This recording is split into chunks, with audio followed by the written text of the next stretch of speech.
আজকে দুপুরের জন্য রান্না করছি গরুর ভুঁড়ি। তো গরুর ভুঁড়িটা খেতে কিন্তু আমার কাছে অনেক ভালো লাগে। অনেকেই গরুর ভুঁড়িটা পছন্দ করে। তো এখানে আমি গরুর ভুঁড়ি নিয়ে নিয়েছি।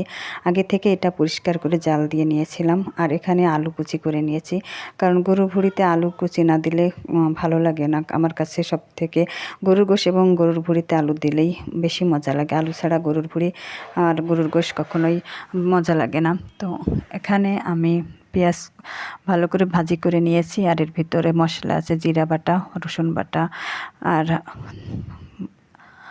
শুকনো মরিচ। তো সব কিছু বেটে নিয়ে এখানে আমি দারচিনি এলাচ দিয়ে লবঙ্গ দিয়ে গোলমরিচের দিয়ে ভালো করে মশলাটাকে কষিয়ে নিচ্ছি। আর মশলাটাকে কষিয়ে নিয়ে তারপরে কিন্তু আমি একটু পানি দিয়ে আবার মশলাটাকে ভালো করে সিদ্ধ করে নেব, কষাই করে নেব। তো যত কষানো ভালো হবে ততই কিন্তু খেতে মজা লাগবে।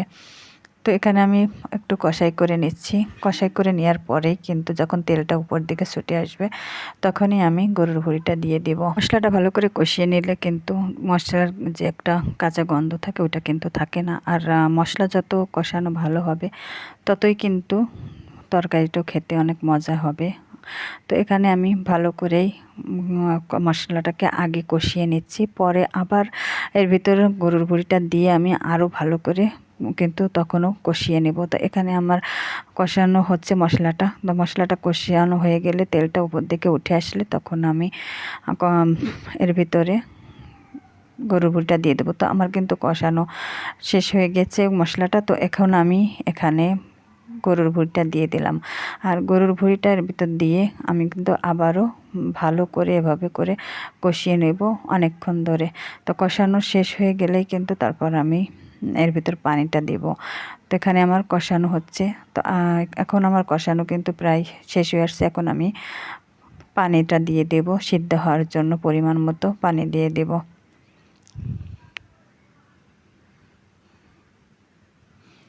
তরকারি যত কষানো হবে ততই কিন্তু খেতে অনেক মজা হবে। এটা সময় নিয়ে রান্না করলে খেতে কিন্তু বেশি মজা হয়।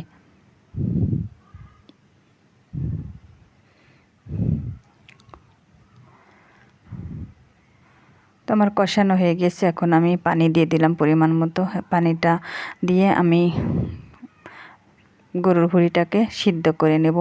অল্প জাল দিয়ে আমি এখন চুলার উপর রেখে দিয়ে এটা রান্না করে নেব।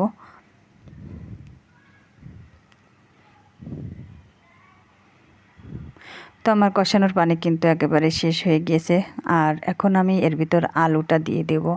তো আলুটা দিয়ে আমি আবারও একটু ভালো করে আলুর সঙ্গে গরুর ভুঁড়ির সঙ্গে ভালো করে এভাবে করে নেড়ে চেড়ে আর একটু কষাই করে নেব আলুর সঙ্গে।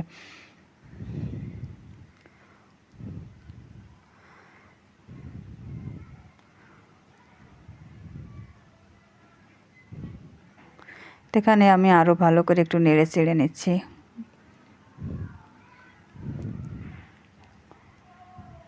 আলুর সঙ্গে ভালো করে কষিয়ে নিয়ে তারপরে কিন্তু আমি ঝোলের পানিটা দিয়ে দিব। এখন আমি ঝোলের পানি এখানে দিয়ে দিছি। আর এটা রান্না করে তারপর আমি কিন্তু তরকারিটা নামিয়ে নেব। আর একেবারে ঝোলটা আমি টানিয়ে নেব। এখানে আমার রান্না কিন্তু প্রায় শেষ হয়ে আসছে।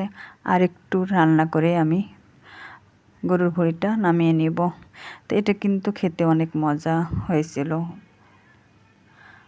তো এখানে আমার রান্নাটা কিন্তু প্রায় মানে শেষ হয়েছে। আমি নামিয়ে নিয়েছি। আর দেখতে কিন্তু অনেক লোভনীয় লাগতেছে, আর খেতেও কিন্তু অনেক মজা লাগতেছিল। তো সবাই ভালো থাকবে। আল্লাহ হাফেজ।